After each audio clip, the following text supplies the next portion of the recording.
नमस्कार, आप देख रहे हैं नेक्स्ट 9 पॉलिटिकल बाइट। इस वक्त मैं तृप्ति आप सबको दिल्ली विधानसभा चुनाव को लेकर देना चाहूंगी जानकारी।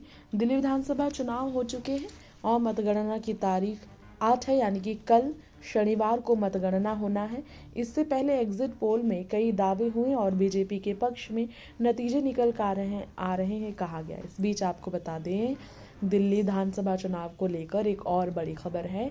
AIIA के प्रमुख मौलाना साजिद रशीदी ने दिल्ली विधानसभा चुनाव में पहली बार भारतीय जनता पार्टी को वोट देने का दावा किया। उन्होंने कहा, मुसलमानों में बीजेपी का डर दूर करना है। दिल्ली विधानसभा चुनाव के लिए मतदान पूरा होते ही ऑल इंडिया इमाम एसोसिएशन के अध्यक्ष मौलाना साजिद रशीदी का ये बयान केजरीवाल को बड़ा झटका देता नजर आ रहा है। केजरीवाल की हार पक्की मुस्लिम ही कर सकते हैं, ये कहता नजर आ रहा है। वीडियो जारी कर दावा किया है अध्यक्ष मौलाना साजिद रशीदी ने कि उन्होंने जिंदगी में पहली बार बीजेपी को वोट दिया। अपनी स्याही वाली उंगली दिखाते उन्होंने कहा, दिल्ली में किसकी सरकार बनेगी इसके लिए मैंने वोट कर दिया है। यह वोट किसको दिया है ये जानकर आपको बहुत हैरानी होगी। उन्होंने सियासी हलचल को बढ़ावा देते हुए कहा कि बीजेपी को वोट करने की वजह मैं नहीं बता सकता। मेरे बीजेपी को वोट करने के पीछे बहुत सारी वजह है, एक नहीं। अभी तक मुसलमानों पर आरोप लगता था कि वह बीजेपी को वोट नहीं देते, लेकिन आज मैंने बीजेपी को जिताने के लिए उसे वोट दिया है। लिहाजा कारण जानने के लिए लोग सवाल कर रहे हैं। मौलाना साजिद से इस पर ऑल इंडिया इमाम के अध्यक्ष मौलाना साजिद ने वोट देने पर जो बात कही वो ये है कि एक धारणा बन गई है मुसलमानों को लेकर कि मुसलमान केवल बीजेपी को हराने के लिए वोट करते हैं। अब उन्हें स्वीकार किया है कि यह पहली बार है जब उन्होंने बीजेपी को वोट दिया है। साल 2014 में पीएम मोदी से मुलाकात के दौरान उन्होंने कहा था, मुसलमान बीजेपी को वोट नहीं देंगे।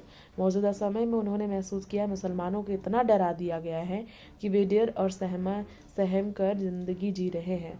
उनका मानना है कि बीजेपी को वोट देने से इस डर का सामना किया जा सकता है। जब हम किसी नेता को वोट देते हैं तो हमें उनसे सवाल पूछने का अधिकार मिलता है।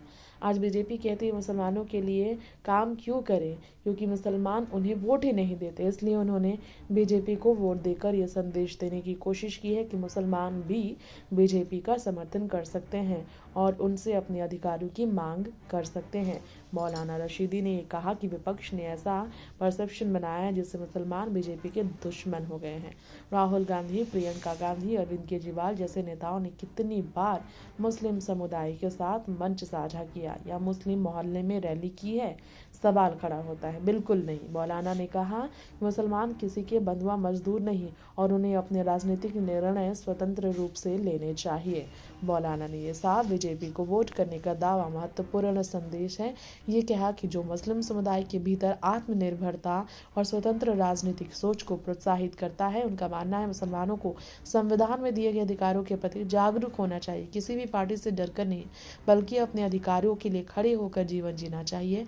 बीजेपी को वोट देने का निर्णय मुस्लिम समुदाय के राजनीतिक दृष्टिकोण में एक नई दिशा की ओर संकेत करता है, जहां वो अपने अधिकारों के लिए सक्रिय रूप से भाग ले सकते हैं और किसी भी राजनीतिक दल के साथ संवाद स्थापित कर सकते हैं। तो ये बीजेपी के साथ संवाद का एक पहल मेरी तरफ से है।